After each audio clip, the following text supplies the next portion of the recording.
Okay. Ashley, that was beautiful. Thank you very much for sharing that. It's always, I find it so helpful to hear the experience of families who go through that experience firsthand. Each story is unique and very, very poignant for us to hear on the other side. So thank you.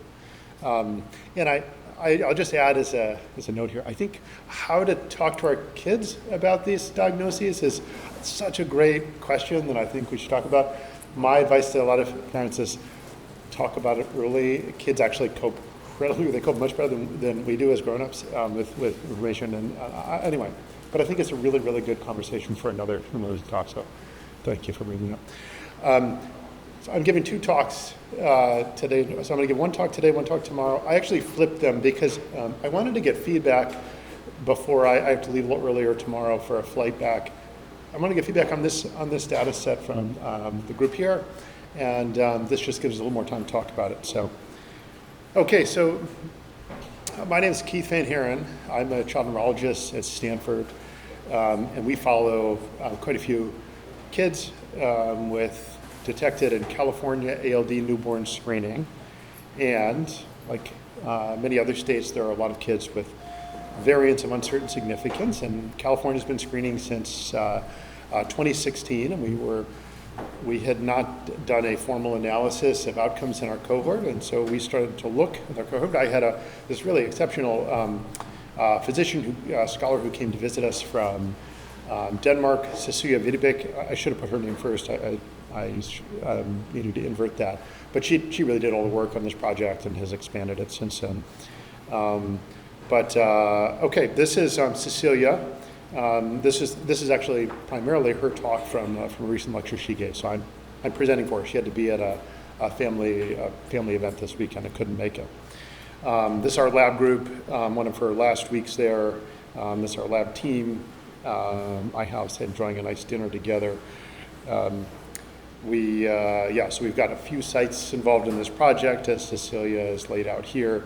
I think the data I'll be showing is really just from two sites, and I'll touch base on them. But most states are using, and I was kind of curious to know if it's all states are using a two-tiered, kind of 2 or 3-tiered process, and I have questions for Joe and the rest on some of the details on corralling how different states are doing it. But this is how we're doing it in California, and how they're doing it in Minnesota, I believe, is basically they do kind of a broad screening test followed by a more specific screening test. And the analyte that our two states, Minnesota, California, looking at is this C26 lysophosphatidylcholine. This was identified by Kennedy Krieger and the group in Amsterdam as a really uniquely specific and stable and consistent marker. It is relatively stable across the lifespan with some caveats that I won't go into, but this is really the marker that we're using to screen. If that level comes back high, you get your child gets triaged for genetic testing, and among the things they'll test for, they're looking for is an ABCD1 variant. That's the most likely cause of an elevated C26 level, but the other causes are listed here and are expand a little bit beyond this. But we're going to focus on this ABCD1 group. If you have an ABCD1 variant, you can have one that has been seen before. We know it has been associated with adrenal insufficiency or myelopathy or cerebral ALD, and that's what we call pathogenic. This likely pathogenic category is still a somewhat theoretical classification based on predictive, electronic predictions and so on. And variants of uncertain significance are typically taken to mean genetic variants that appear to cause elevations in very long-chain fatty acids, but have not yet been associated with definite clinical disease to the extent that we are convinced it's causing an ALD-like syndrome. And then it's, everything below that, benign, etc. So the reality is, in life, it's a continuum, and we have a spectrum. Yes? How many you got? 9. I don't know. Yes, that's a good. This isn't my slide. I don't know what this backstory is to that. It's good. Jerry asks, how do we have a benign thing here? I think it's just maybe an ABCD1 variant. I don't know. Disregard that detail. Look to a box. I disregard that detail. Maybe Joe knows. Yeah. It is. Yeah. If advocates working have been seeing, I definitely sexually weak. That's so. Okay, so Joe, just for the streamers here, Jerry Raymond asked, well, how do we have a benign variant? And then Jorsini said, you can have markers that are associated with mild elevations, but which people in the field think are truly benign and do not associate with disease. Yeah. Yeah. So there's all of it basically refers to an area of uncertainty, and Stefan Kemp uses the term gray zone, which I think a lot of us like, meaning it's not necessarily one or the other yet. We're not sure where it falls, and this is the situation for lots of individuals where there are lots of variants of uncertain significance. And so how do we approach that? And before I delve into how we approach it here, Stefan Kemp's group recently published, and then I apologize, I didn't include Troy's data, but both have now published studies linking C26 levels with what we'd consider ALD, syndrome, so adrenal insufficiency or cerebral disease. And so far, really, C26 is linking to adrenal insufficiency. The higher your C26 levels, the more likely you are to get adrenal insufficiency. But I want to also say here, this is like predicting the weather. This is not a 0% or 100% chance. This is like 20% chance of rain, 30%, 50% chance of rain. It's that kind of thing. So it's not a guarantee. It just is an association. Anyway, think, this could happen, but it's not certain. Okay, that's one reasonable way to think about kind of risk associations in this context. Higher C26 levels, higher chance of rain, higher chance of adrenal insufficiency. Okay.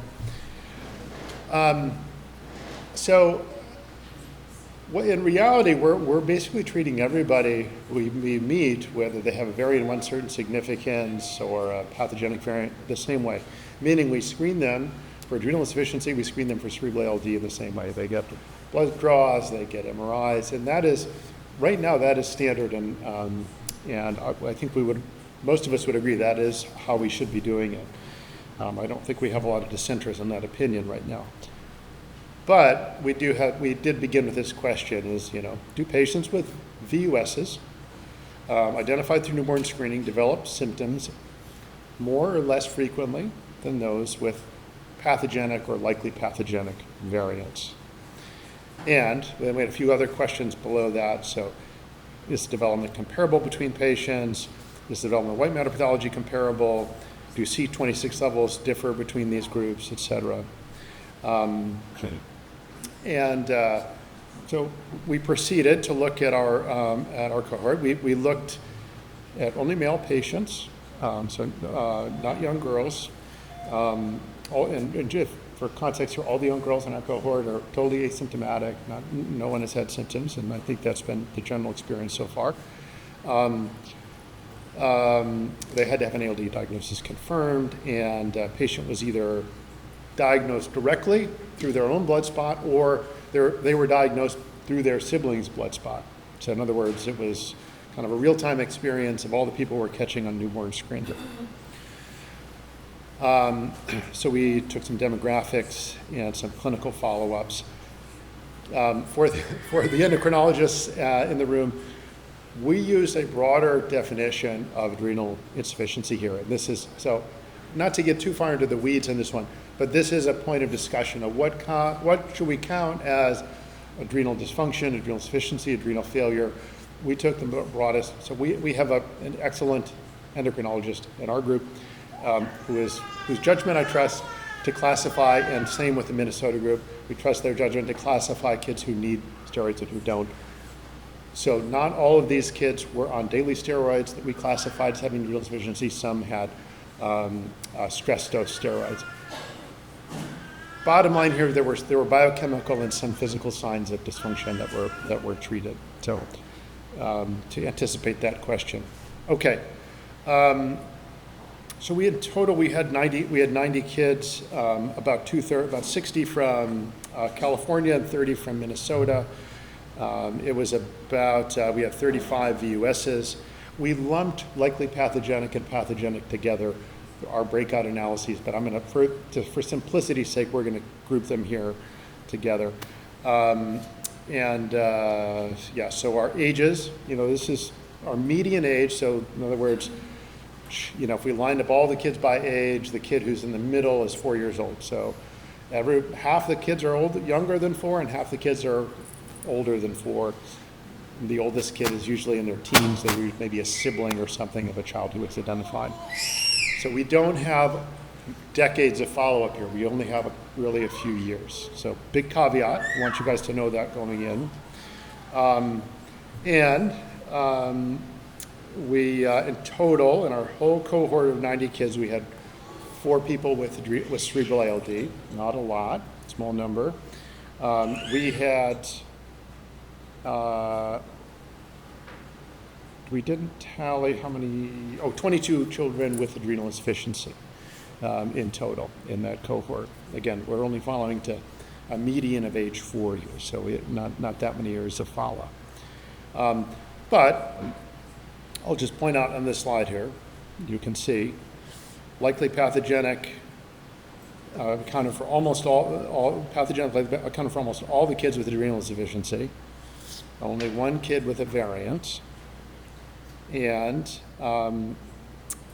cerebral ALD. All of the kids in our cohort had likely pathogenic variant. I do know of cases of boys with the variant of uncertain significance who've had cerebral ALD. So I don't want people to overgeneralize from this, and this is only a short-term follow-up. Those categories eventually do get reclassified in the future as pathogenic. Those don't remain variants of uncertain significance. So this is a moving target. This is kind of a field where the background changes. For our purposes here, we took sort of the clinician and the family's point of view. What was the genotype classification on the day they were found out? That's what you experience as a parent and a clinician. That's where you have to make decisions. So that's what we did here. We didn't change it over time. But some of these, will change over time. We expect. That's how we slate things out here. And this is this is a survival curve. So we have 2 groups here. This group on the top here are all the kids with a variant of uncertain significance, and this one drop here is the one child with a variant of uncertain significance who developed renal insufficiency, and there were no others. And this is just following over time. These kind of shaded zones are the boundaries of what we relative level of certainty to a certain magnitude, to a certain prediction. We have on the bottom here, you can't really appreciate it, but as you get out here, we're down to like 1 or 2 patients that are this age. So we don't really know with great precision what this is going to look like. But this is what the model basically is forecasting from the data to some extent. And you can see that there's a big difference here in terms of prediction of who's going to get symptoms and who won't. In our cohort in this small time frame we can follow, okay? This is not something it's appropriate to generalize at this point, but this is what it looks like at this time. For cerebral ALD, we only had 4 children with cerebral ALDs, and they all did have pathogenic variants, but there's no major difference here so far. It's just too small. The numbers were too small. So questions on this slide before I move on? Okay. And then this now has been shown many times, but C26 levels were higher in those boys who had pathogenic variants. This has been replicated numerous times in various studies. And likely pathogenic levels were kind of in the middle, and then the variants of uncertain significance were on average a little lower. We do have this, you can't really probably appreciate very well just given the small font size, but we did break it up into circle is cerebral ALD, triangle, cerebral ALD negative, and triangle is cerebral ALD positive. And a blue color is adrenal insufficiency negative, and a red is adrenal insufficiency positive. And these are all at last follow-up. So just the last data point we have. I'll point out here, as kind of been alluded to already, we have 3 cerebral ALD on this map. I think one of our cerebral ALDs was a sibling, so they did not have a newborn blood screen level. But they were all, levels are all in the higher end here. In this case, again, not generalizing here, but all the levels happen to be above 1, so on the higher end. You can see for adrenal insufficiency, which is all these ones with red coloration, they were all still on the higher end here. We had one child with 1 or 2 children with lower, slightly lower levels, but all in the, roughly 0.5 and above range. The Minnesota and California levels seem to correlate reasonably well, and we tried to compare them. So here they're color-coded by state. I don't have the state code up here, but I believe the light blue is Minnesota, red is Stanford, or California. The little hash mark means symptoms. And you can see that even across states, by the specific genotype, so some related, some not related, they're kind of lining up. So across state levels, and these 2 state labs, they seem to match up pretty well. And within ballpark, they were kind of tying together. I would say the better predictor of how closely they tied together was whether their variant classification. But you can see that they kind of hold together here. And so I believe California, the whole state, is trying to do an analysis like this. I haven't seen it yet, but I think they're working on something like this to see how well it holds up. All right. Okay. And I believe this is a similar plot, but without the groups, and it also just shows the individual's age at last follow-up. And let me see how Cecilia plotted this. I know we had done one analysis where we tried to plot to see if higher levels led to earlier onset. This one is not it, but you can just see over time. These are the ages at last follow-up, just to get a sense as to where the kids are right now. So I'll leave it there. So conclusion, I think we are seeing what others have now seen a couple of times, one that higher C26 levels forecast, like the weather, chances of symptoms, I think. So chance of rain, the higher chance of rain, higher your level. That the variant classification seems to be, again, correlate with fatty acid level, and possibly, I know that this is going to ruffle feathers, but specific genotypes might correlate with fatty acid levels. That remains to be sorted out further, but I think for those of you in state labs, that one particular analysis can be done totally anonymously. You don't even need to know the phenotypes or the outcomes necessarily, just in terms of thinking about whether your biochemistry is correlating with your genotype. So in other words, it's genotype and biochemical phenotype. How well do they correlate? So for the state labs out there that are kind of thinking and wondering about this question, this is analysis you can do without any personal data or something like that, just to understand how this is working for the field. I don't really know if this is going to hold up over a larger population, if those values are how well they work across state lines with different laboratories. It was a nice discussion yesterday with the group just about how the labs do things differently, and it's even, there are lots of variables at play. Big limitations here are just duration of follow-up. Still 90 kids a lot, but it's still a small sample size for what we would want to know for good generalizability. And I think obviously this doesn't tell us anything at this point about adult onset symptoms. Those are better answered probably at this point with through other study methods. I do think that going forward in the future, I think we need to begin as a field to try and figure out how we can better classify these genotypes. So that's just going to take time. I think I do think that over time, we will get to a higher level of certainty such that some of the variants of uncertain significance can either be followed a little bit differently or categorized differently. I'll stop there. Okay. Yeah. Thank you.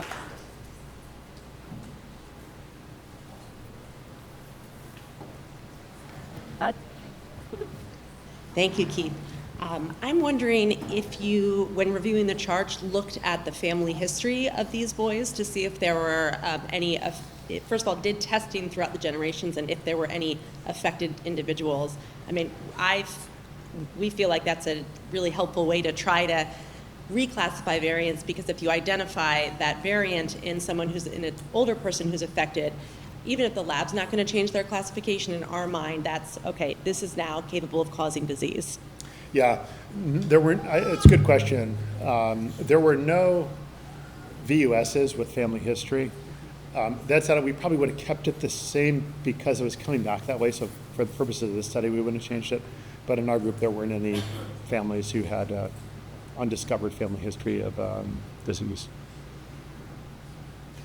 It was actually much more the opposite of like, wait, Grandpa's 80 and he's, a marathon runner kind of thing, and like and he has the same gene. So how could this be? And to which we say, yeah, we don't know how this is happening right now. Yeah. So on that note, and also for the families, not only the importance of testing the older generations, but when they come back with the variants, really having them evaluated. So I've talked to many grandfathers who said, oh yeah, I'm fine. I said, all right, well, if you agree, let's still test you. And they come back positive, and then specifically asking questions like, yeah, my legs are a little stiff, or sometimes my bladder's not working for me. So yeah, test your relatives. I agree.